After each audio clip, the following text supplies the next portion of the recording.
Sadhu, sadhu, sadhu.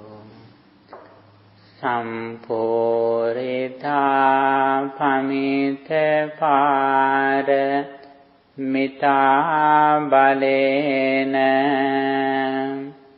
vidvansiyo khila kilesa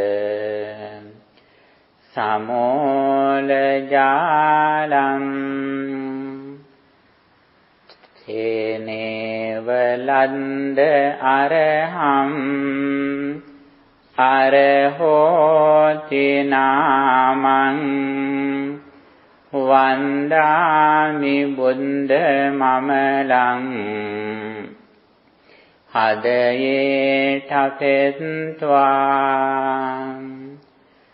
samanta cakkavalesu Atra gaccantu devatam Sandhammang munirajassa Sunantu sagga mokkadam Dhammasavana kalo ayam badanta Dhammasavana kalo ayam badanta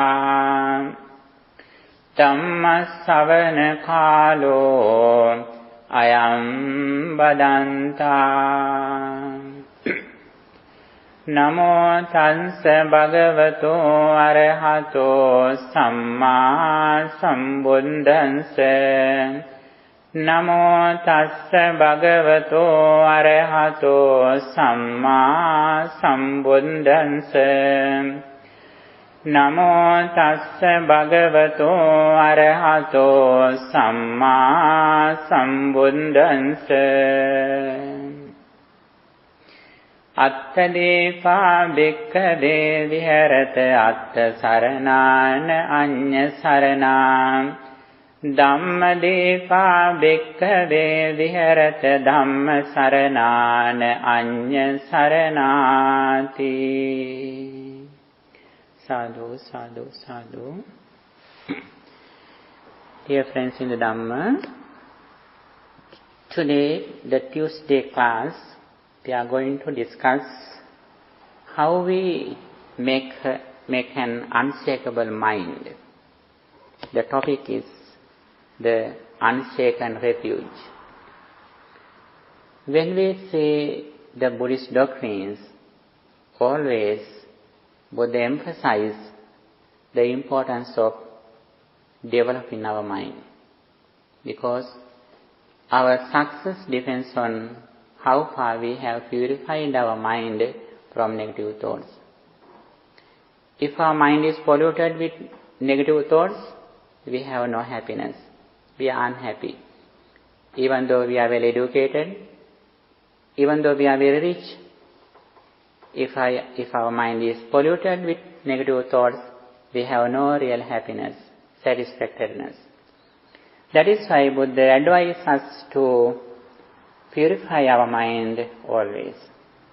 Here we discuss some very essential doctrines in Buddhism about purification of mind.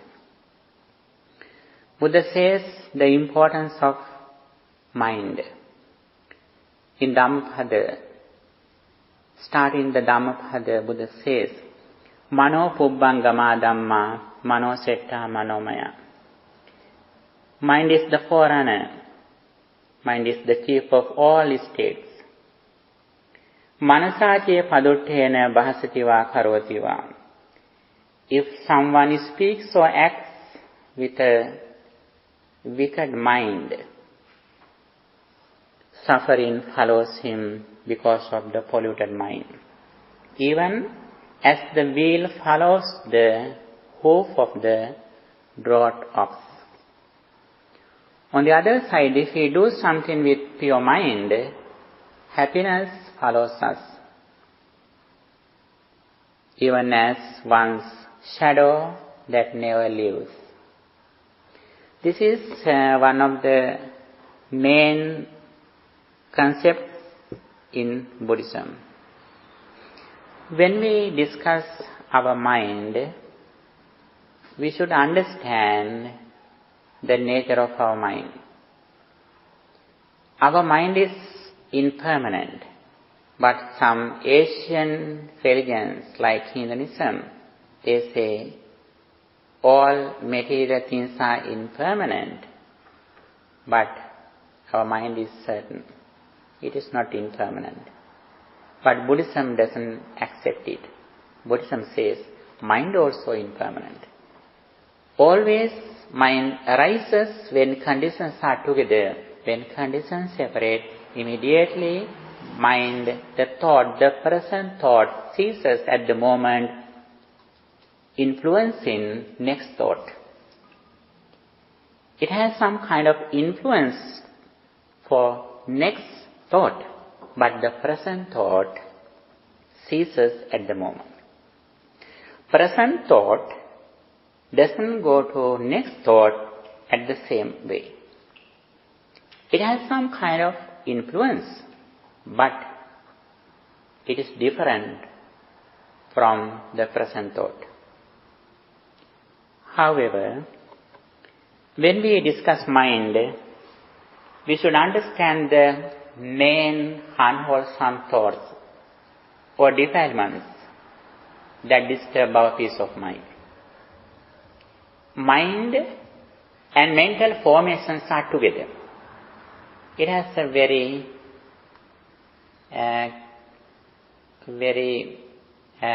close relationship, but both of them are different. Mind is like just a water. Mental formations are like that we add something to water. Both of them always are together. For example, when we drink a tea or coffee, we can't separate water and coffee or tea. Our mind also like that. By practicing Dhamma, especially by reflecting on impermanence, we try to develop our wisdom, intelligence. We try to purify the thing that added to water. Like that. We try to purify our mind. When there are negative thoughts in our mind, by practicing generosity, loving kindness, and reflecting on impermanence, we try to purify mind. That is the purpose of Buddhist doctrines, especially that is the purpose of Buddhist meditation.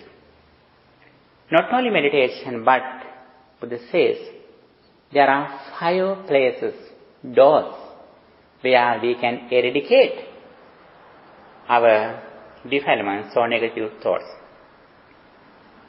There are 5 places. We say it as Vimuttayatana. Vimuttayatana means the places that we liberate from negative thoughts, or entrances or doors where we enter the liberation. Buddha says there are 5 techniques that we can purify our mind. The places where we purify our mind are when we are listening to Dhamma. That is also a place where we purify our mind, where we develop our mindfulness and wisdom. The main purpose of all Buddhist doctrines is that developing our mindfulness and wisdom. Even though there are a lot of doctrines and techniques in Buddhism, finally, we have to practice only 2.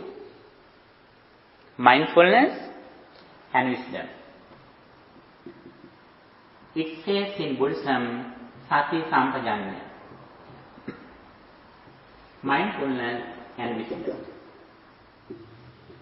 In the Pali language, we say it as Sati Sampajanya.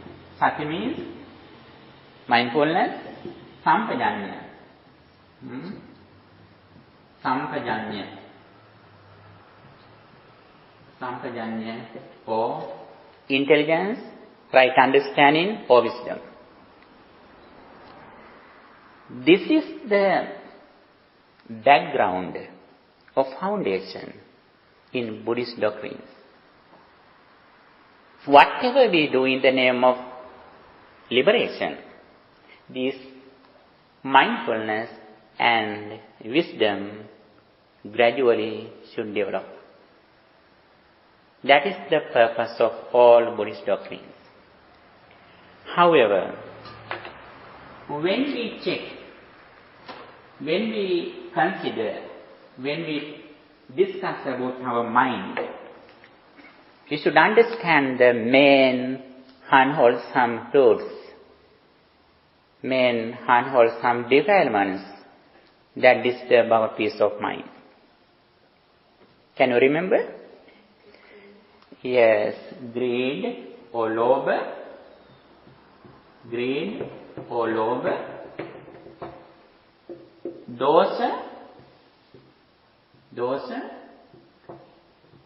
dosa or anger, and moha or avidya or delusion. These are the three unwholesome roots. Buddhism has explained some kind of techniques that we can use to reduce these negative thoughts from our mind. There are primary techniques how we overcome these negative thoughts. I think you can remember. What is the technique that we use to overcome greed? Yes, practice generosity. If you offer something to others, gradually we try to overcome greed or attachment or craving. It is not the ultimate solution, but it is the start. What is the technique that we use to overcome anger? Loving kindness. We wish others, may all beings be well, happy and peaceful. Again and again, we bless, we think, we wish others success. And if we can practice loving kindness again and again, as the result of practicing loving kindness, when we see a person, we look at that person like our own son, only son. Then we have no struggles in our mind. How nice mind is. Practicing loving kindness also one of the techniques that we can use to overcome anger. Especially Buddha says on the path of liberation, at the very beginning, we try to practice loving kindness. Until we start to practice loving kindness, we haven't started the path of liberation. Because we mostly suffer because of anger. Anger is the severe defilement that disturbs our peace of mind. Severe defilement. Very big, dangerous defilement. And also delusion. Delusion also can be divided into two. In the primary level, throughout listening to what Buddha taught, we try to overcome the very rough level delusion that unknowing the karmic law. By listening the Dhamma, we understand the nature of the karmic law. That is the very first level of wisdom. In Buddhism it says as Kammasakata Sammaditthi. When we are listening to Dhamma, we understand whatever we do with intention, we will have the same results. Then we always try to overcome negative thoughts, defilements, bad behavior, and also we try to develop positive thoughts such as generosity, compassion, loving kindness, sympathetic joy. Those positive thoughts are gradually increased as the result of the understanding of the karmic law. But when we go to the deeper level, we have a very special technique that how we overcome these thoughts. It is like the main switch. In first, we off one by one. We off our microwave, fridge, light, kettle, or washing machine. We put off the switch of those instruments one by one in the first level. But when we go to the deeper level, what do? We suddenly put off the main switch. Then all other defilements go away. It is not easy. When we go to the deeper level, in the first level, we have to practice some kind of good deeds in our life, such as generosity, loving kindness. If you are not generous, actually you are not here. You are already generous. At least you have dedicated your valuable time. That is why you are here. If someone is very greedy, actually he or she can come here. You are already generous. That is why you are here. When we have those qualities, we have a chance to listen to what Buddha taught. If we have a lot of mistakes and defilements in our life, actually we are unable to reach the Dhamma. We are unable to reach the Kalyana Mitra, good friends. When we practice good deeds in our day-to-day life, it helps us to reach the good friends and listening to them. However, here,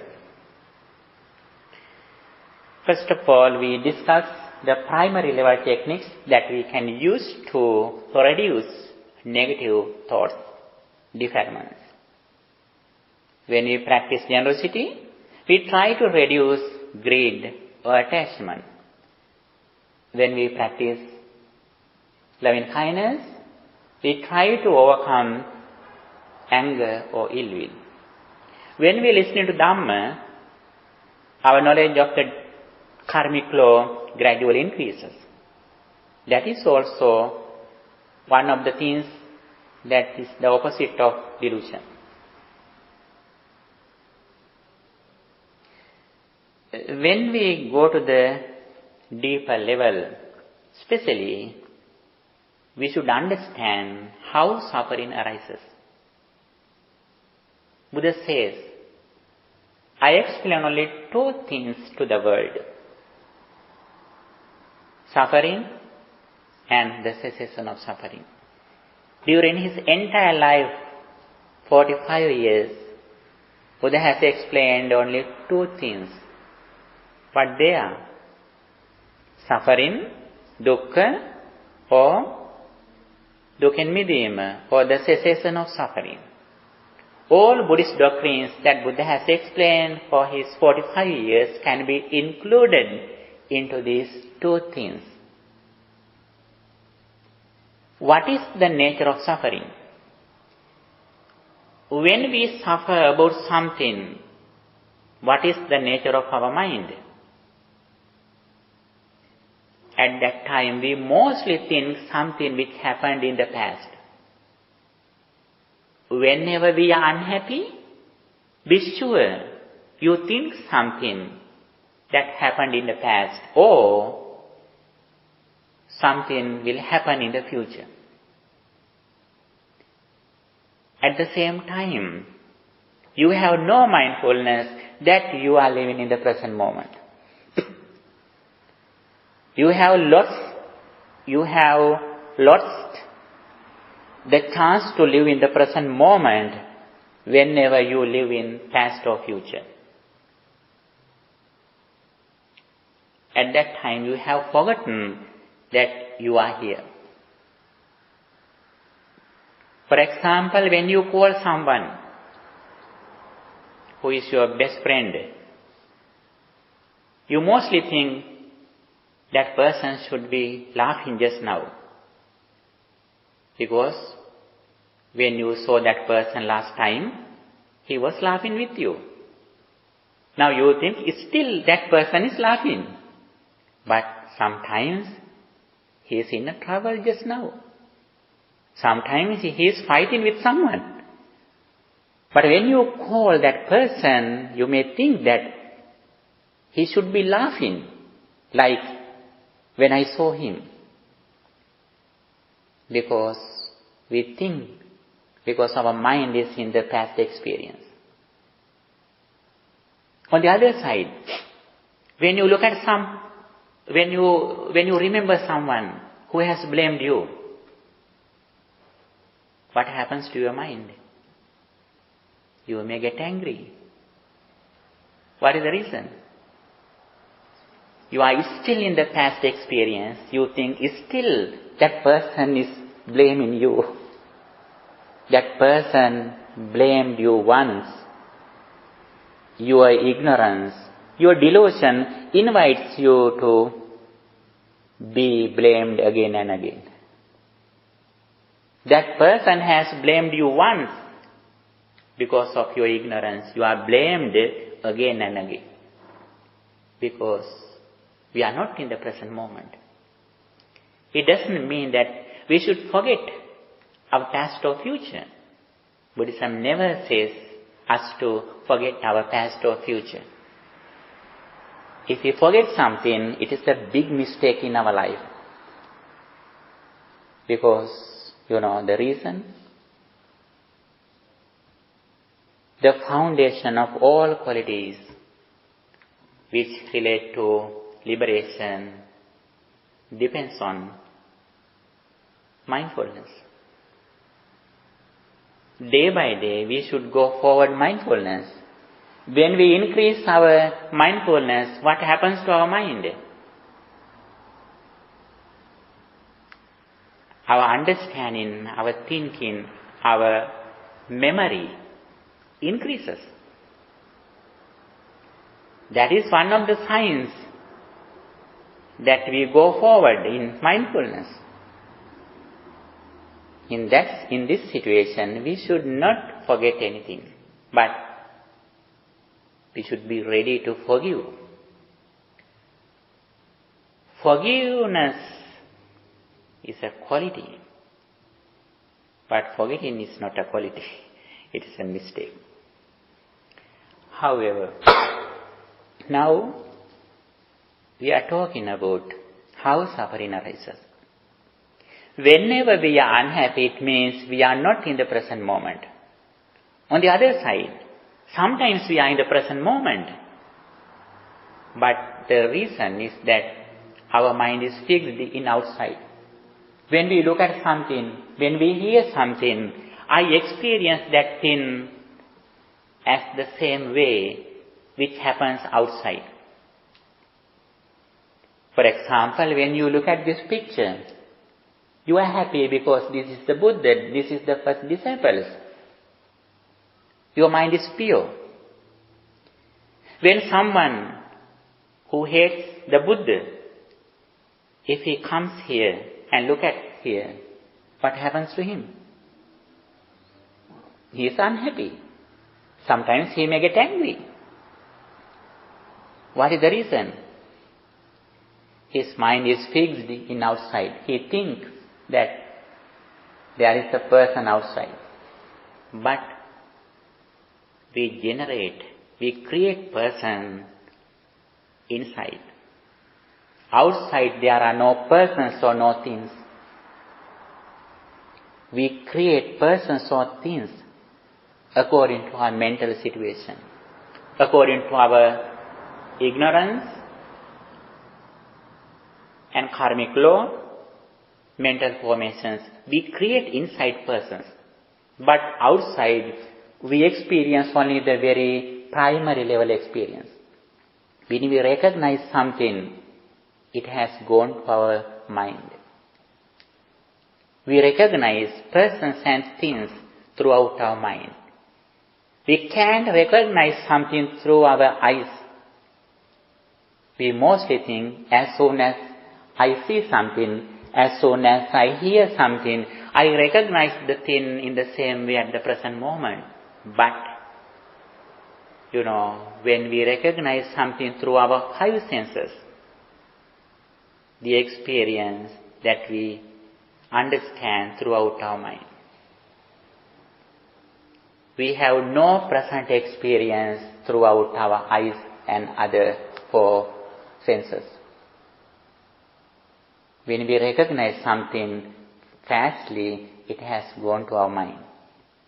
First, we have only sanya vedana. Later, our mind recognizes sanya and cetana, sanya and vedana throughout our mind. Then that first experience has ceased. For example, when you look at the sky, you can see some stars or planets or galaxies. At that time, those planets, galaxies, solar system has destroyed, has ceased, because they are far away. When light comes here, it has gone many years, because they are far away. When we look at some planets in the sky, sometimes they are not at the same place. But when we look at those things, we think still they are there. It is very far. You may think that although it is very far, this is very near, I can experience the present situation. But this picture and those planets are same. We can recognize something through our eyes. When we recognize something, the first experience has gone to our mind. If we can understand this situation, when we look at something, we look at inside. For example, when you go to the mirror, you never respond the reflection in the mirror. When you go to the mirror, if you have some problem in your body, you correct here. You never wave the mirror, because you know very well the object of the reflection is here. If you want to comb your hair, you never keep your comb there. You do here. We should be like that.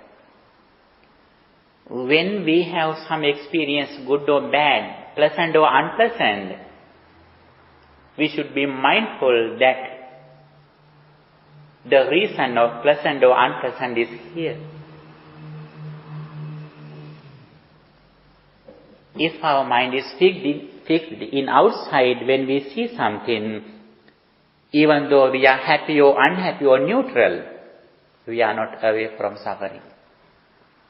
Sometimes you can say that I am in neutral, I am in equanimity. When I see something, even though now you are neutral, anytime you can have attachment or detachment if you think those experiences are outside. For example, if you think that now I don't need water, but sometimes after 1 hour, you may need some water. Now you have no attachment with the water bottle, but after 1 hour, you may need some water. That is the nature of the things in the world.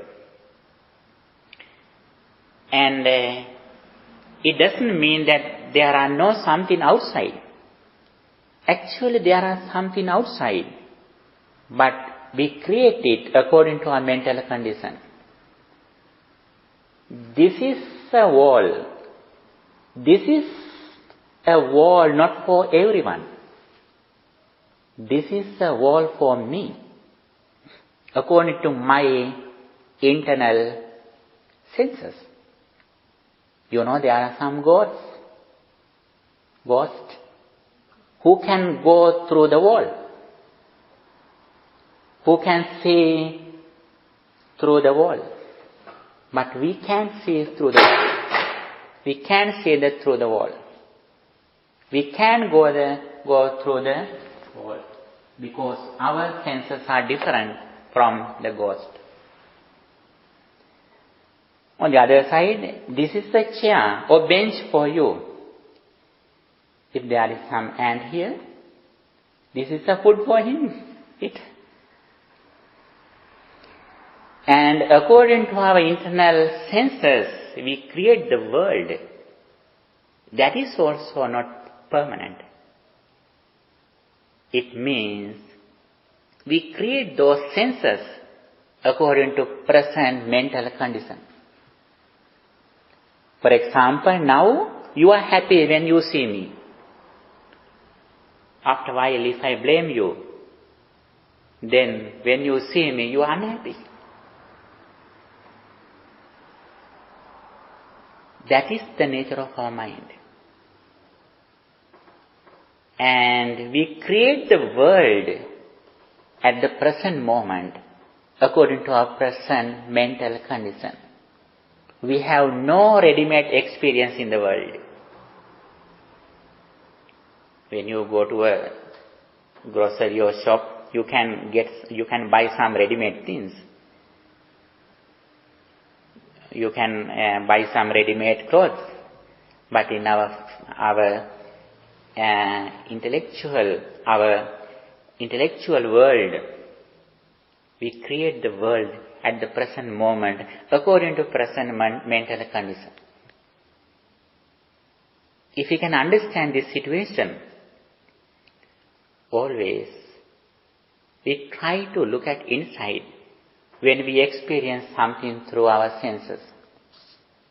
Then our mind is not fixed in outside persons and things.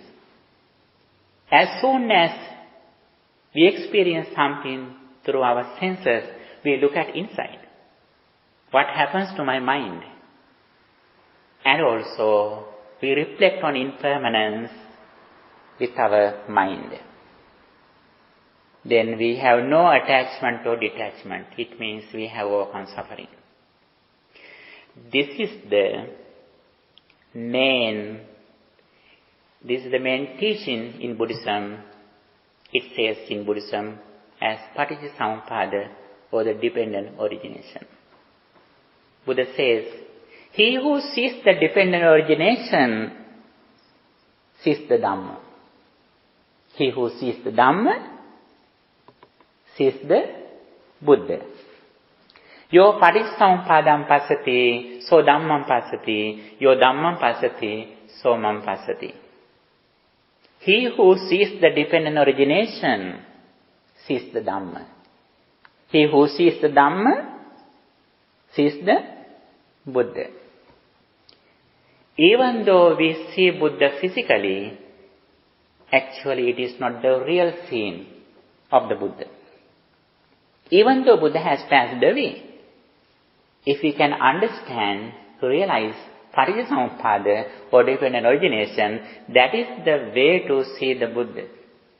Even though Buddha has passed away before 2500 years ago. Even though a person lives for a long time with the Buddha, actually he is unable to recognize the Buddha until he realizes the dependent origination. Our confidence, our real confidence depends on the understanding of the dependent origination. If we have this understanding, we know very well, this understanding is the only way to overcome suffering. This understanding leads to get rid of suffering. The cessation of suffering completely depends on understanding the dependent origination. Buddha has explained the Paticcasamuppada or dependent origination in several ways, with several techniques, according to the audience. One day Buddha says in his teachings, Asmin sate idang hoti. When this is, that is. Imassa uppada idang uppajjati. This arising, that arises. Asmin asati idang nahoti. When this is not, that is not. Imassa nirodha idang nirujjati. This ceasing, that ceases. It is in another way that Buddha has explained the Paticcasamuppada. Our deliverance path, liberation path, the path of liberation starts with the understanding of this process. How suffering arises. If we experience something, if we think that experience was here before I experienced, and also if we think as experience that remains, it means we are in ignorance or delusion. That is one of the signs that we are in ignorance. According to Buddhist teachings, we can see the world in two ways. One of them is according to conventional truth. The other one is according to ultimate truth. First of all, Buddha explained the path of heaven, heavenly path. Heavenly path means, heavenly path depends on the understanding of the karmic law. It means that if we have done some good deed, such as going to worship some ancient places in Buddhist tradition, or if you have practiced some dana or generosity, sangika dana, if you remember something, your mind is pure. But you are not away from ignorance. What is the reason? You may think that still it is happening. It is here. It is somewhere. And also you may think that any time you can remember that thing. Until you remember that thing, it is somewhere. That is the nature of the sansaric journey. Whether you go to hell or heaven, that is the nature of the conventional truth. But when we go to the deliverance path, what is the nature of the teachings of the deliverance path? We experience something at the moment. For example, according to conventional truth, you may think that before you came here, this temple was here. After I live here, this place remains. That is correct, but according to only conventional truth. But when we go to the deeper level, ultimate truth, what is the nature of the ultimate truth? Yes, we experience something at the moment. Before you came here, it is not here. When you live here, this doesn't remain here. It is like that we are going to the mirror. Daily, you go to the mirror. When you go to the mirror, Suddenly your reflection arises there.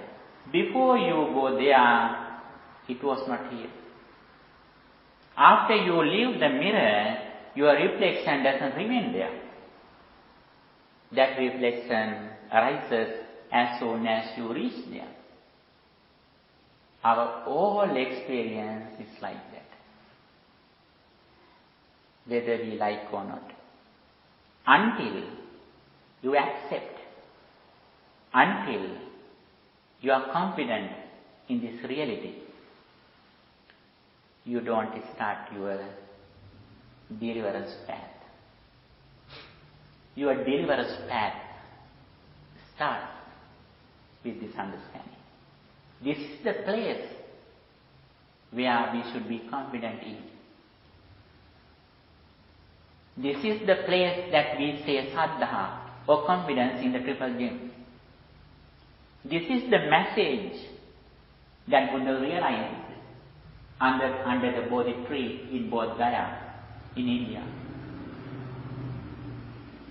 This is the thing that Buddha realized.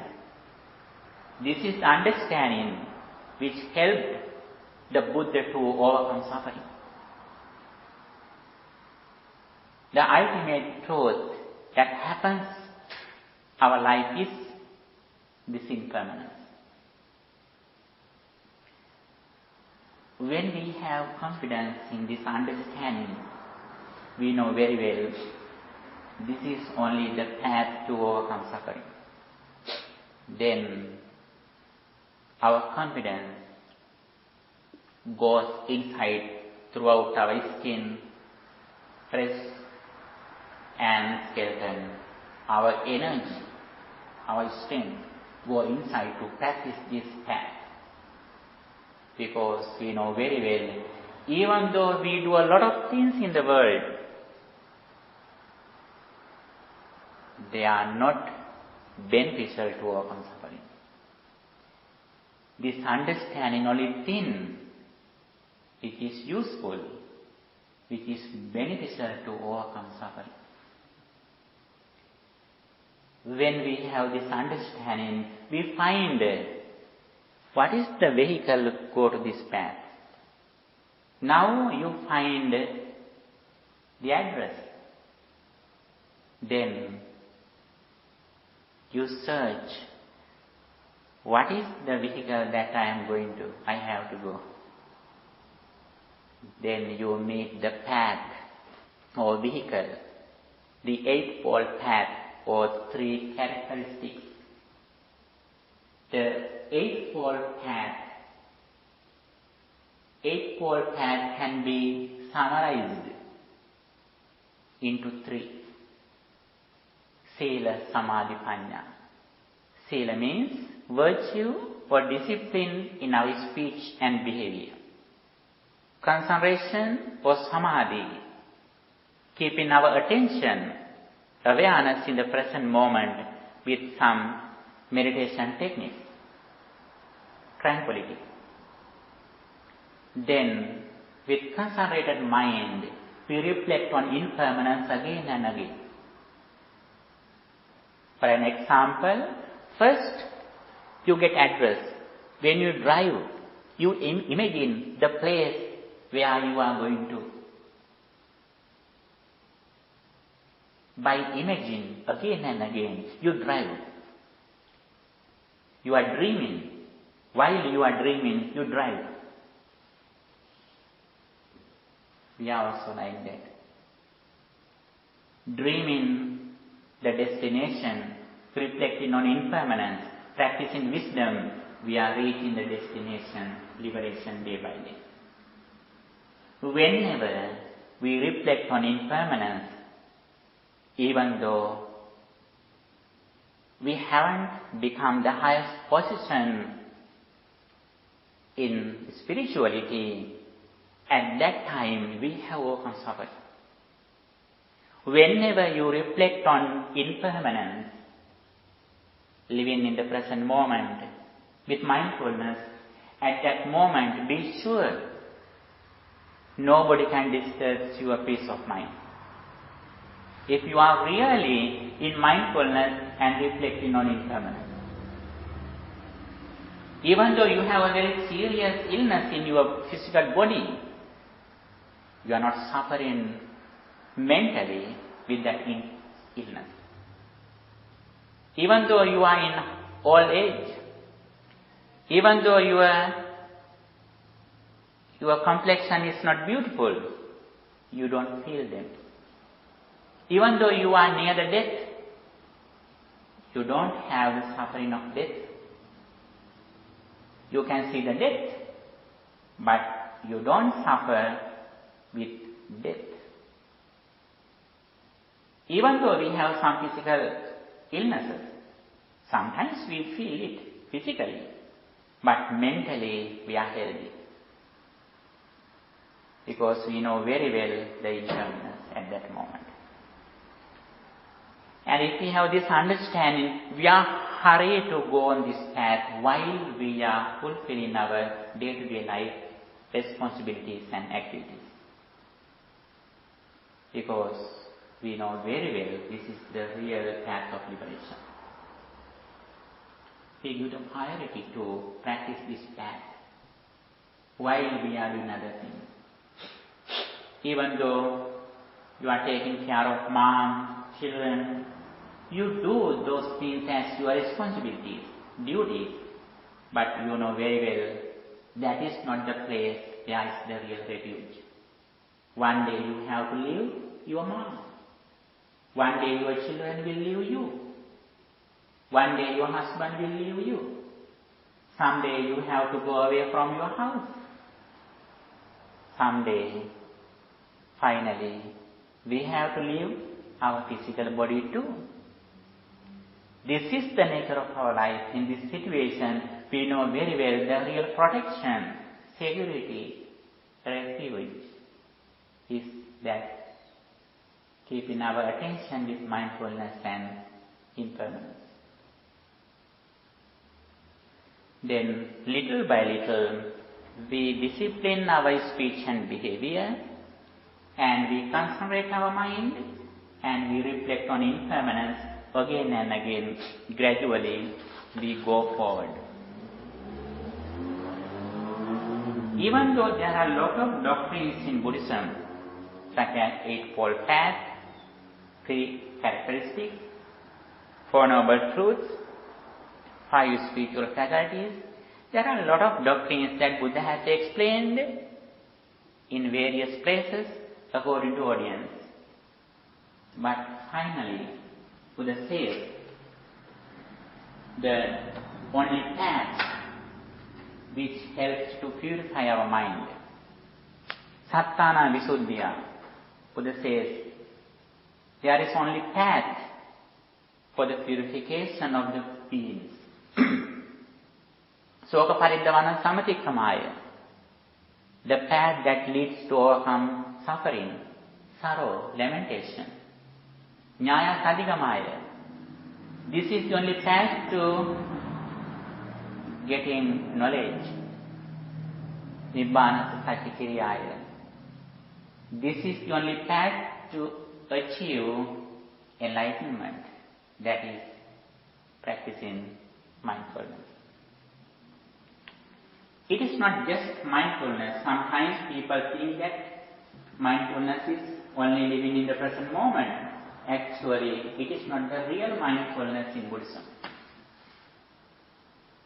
Mindfulness is very easy to see everywhere in the present society. It is very easy to buy anywhere. But Buddhist mindfulness is different from those techniques, teachings. Buddhist mindfulness always relates to contemplating non-impermanence. Not only living in the present moment. You know, there are some children, some animals, they don't think plans to a future. They completely live in the present moment. Are they on the path of liberation? No. Even though we live in the present moment, it is not the real mindfulness in Buddhism.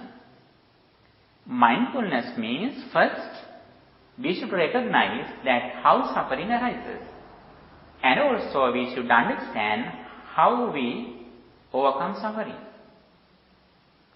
With that understanding, we start to practice mindfulness. Then we are aware of our physical body and mind. That is not the final purpose. That is only a technique. When we are aware of our body and mind, then we should think the arising and ceasing of our body and mind. Then we can understand mind and body, both of them are impermanent. Both of them are not here before we experience. Every moment, according to our mental condition and delusion, we create our world which consists with body and mind again and again. Then one day we are going to a place where we don't create an ignorant world. We see our life completely with wisdom. When we see our life truly, we see only thing that happens in our life is impermanent. In the understanding of impermanence, we have nothing to attach or detach. It means we are away from suffering. We have nothing to desire or get angry. And that is the nature of developing our mind with mindfulness and wisdom. If this building is dark, we can't remove the darkness. What should we do? We should light a candle, or we should put on the switch of the light. Then darkness go away. That is the nature of lighting candles or lights.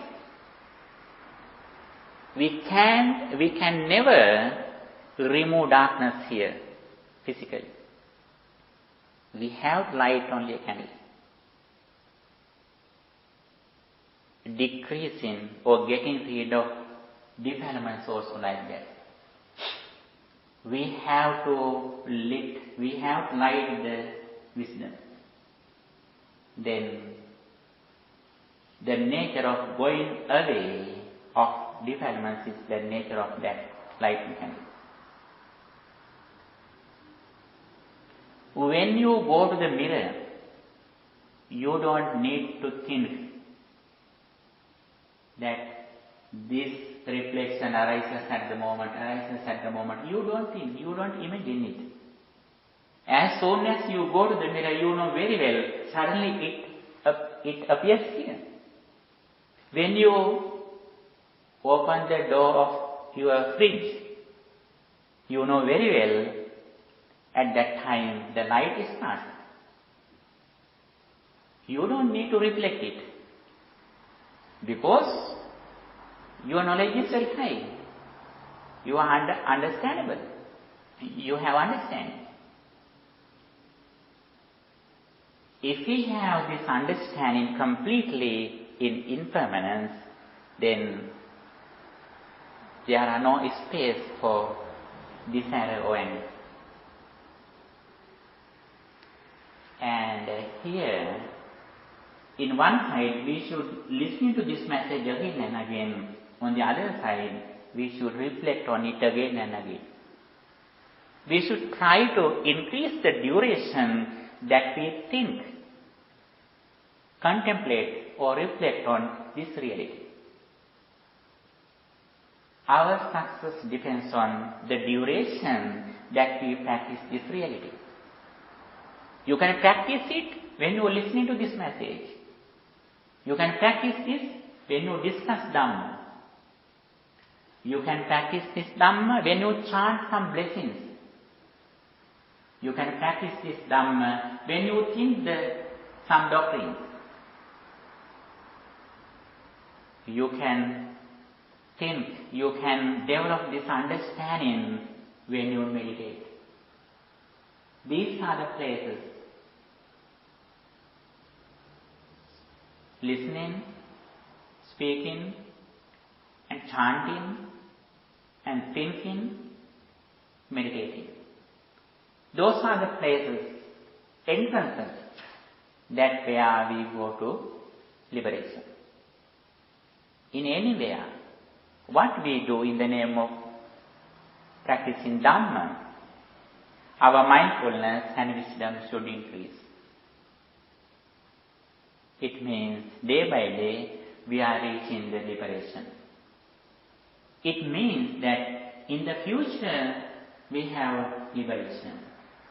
The liberation in the present moment. That is the quality of the Dhamma. Buddha says the qualities of the Dhamma. Swakhato Bhagavata Dhammo. Dhamma is well expounded by the Blessed One. Sanvitiko.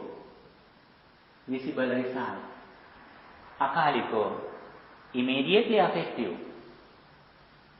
These are the qualities of the Dhamma. Visible result and immediately effective. If you want to see the visibility and visible results and immediately effectiveness in Dhamma, you have to reflect on impermanence, living in the present moment with mindfulness. Buddha says, this is the real refuge. This is the real secure in our life, making an unshaken mind. Now, as soon as we experience something, anybody or anything can change our mind. Because we think that suffering or happiness create outside. That is why sometimes we blame our friends and relatives, saying that, what do you say? Do not make me angry. Sometimes you say. We think that they bring us anger and desire. Actually, nobody can bring us anger or attachment. Buddha says, Nate kamayani chitrani loki. The beautiful things in the world are not defilement. Defilements arise in our mind, according to our view, according to our mental conditions. For example, if there is a very beautiful person here, sometimes you have lustful desire about that person. But at the same time, if there is another person who is mom or dad of that person, is that person is polluted with my lustful desire? If that person is like you? No. That person has no lustful desire about that person because he is mom or dad. But sometimes our mind is lustful. That is why Buddha says, Nate kamayani chitrani loke. The beautiful things in the world are not lustful. Lust arises in our mind according to our mental condition, according to our ignorance and delusion. That is why Buddha says, if we have this understanding, little by little, we try to reduce delusion or ignorance or avidya. Our success completely depends on how far we have reduced delusion. So reducing defilements is the nature of reducing delusion. That is why Buddha says again and again, the severe defilement is ignorance. Very dangerous, big defilement is ignorance. If we can overcome little by little ignorance by listening Dhamma, by chanting, by thinking, by meditating, by preaching, anytime, anyway, we can develop this wisdom and we can reduce delusion. When you are listening to Dhamma, at the same time, you are reducing your ignorance. That is why in Buddha's time, when Buddha was living, a lot of disciples attained some spiritual steps while they were listening to Dhamma. There were some monks who attained enlightenment when they were preaching Dhamma. There were some disciples who attained enlightenment when they chanted Dhamma. There were some disciples in Buddha's time who attained enlightenment while they were thinking Dhamma. There were few people who attained enlightenment while they were meditating. Few people. And however, whatever we do in the name of Buddhism, we should have good attention, awareness, mindfulness, and seeing impermanence. It means little by little we go forward on the path of liberation. And day by day we should try to increase the duration of practicing mindfulness and reflecting on impermanence. And finally, Buddha says, even though we have a lot of doctrines, finally we have to practice wisdom. It means reflecting on impermanence. When we reflect on impermanence or other spiritual faculties, what they are? They are confidence in the triple gem, saddha, effort or energy, effort, mindfulness and concentration. This is the center. Then all other things gradually increase, but sometimes when we practice directly wisdom, the all other four things increase. These are the 5 spiritual faculties. This is the real wealth. This is the real wealth in our life. When Buddha meets a person, Buddha suddenly focuses on how far that person has increased these 5 things in his previous life. Buddha doesn't care a person's caste, richness, wealth. Buddha doesn't care. Buddha directly look at that person's these 5 spiritual faculties that he or she has practiced in his previous life. And we also should do that. Day by day, we should understand this is my real wealth and also this is my best friend. Mind with mindfulness is useful, meaningful, helpful. Mind without mindfulness is useless. That is why we should add mindfulness to our mind. With mindfulness, mind is a friend. Mind without mindfulness is an enemy. If you want to make a friend with your mind, you have to add mindfulness to your mind. Then you can win the real enemies. If you have this best friend, you can win the real enemies. Who are the enemies in our life? Greed, anger and delusion. Buddha says, it is very easy to defeat hundreds of enemies in the battlefield. It is very easy. But Buddha says, winning our inner enemies is better than winning hundreds of enemies in the battlefield. Even though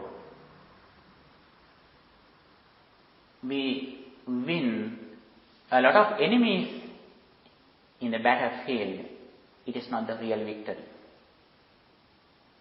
The real victory is defeating these enemies, especially delusion.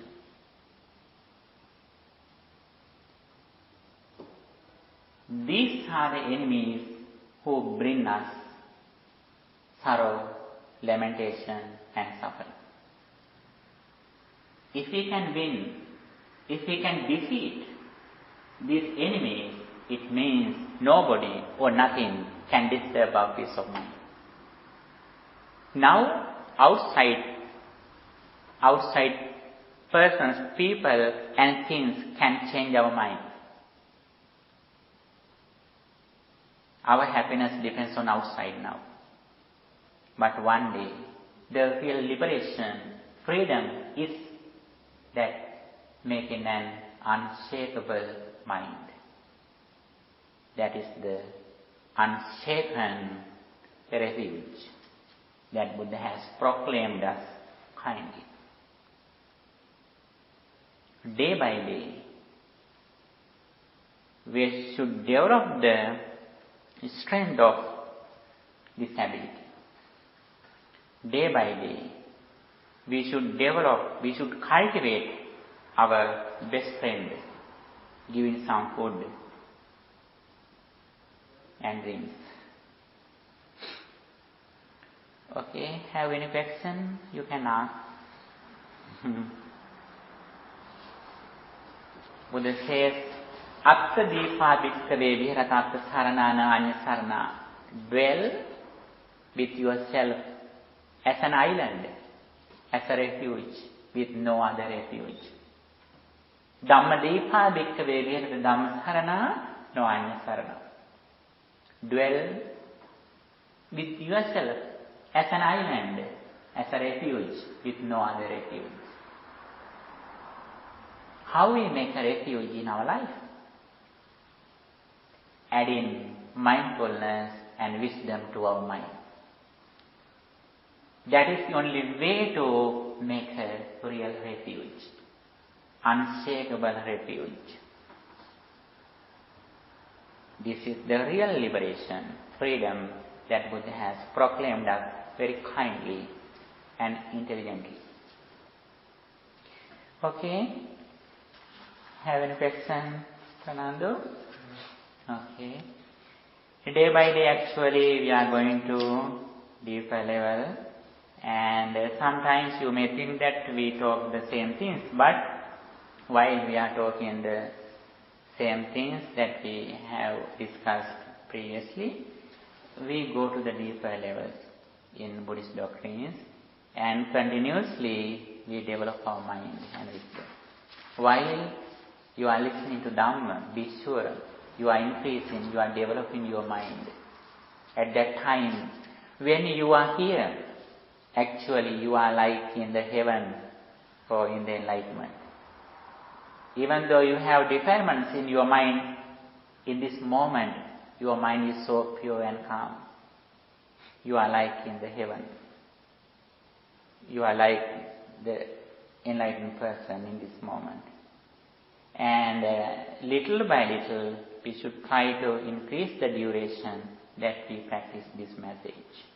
Not only listening, but when you go home, on the way, while you are driving, you can think this understanding. You can remind it. And when you have a lesser time, you can meditate. First, you can practice some kind of concentration meditation. After that, you can develop insight meditation too, Vipassana Bhavana. Okay, thank you so much for your kind participation and attention.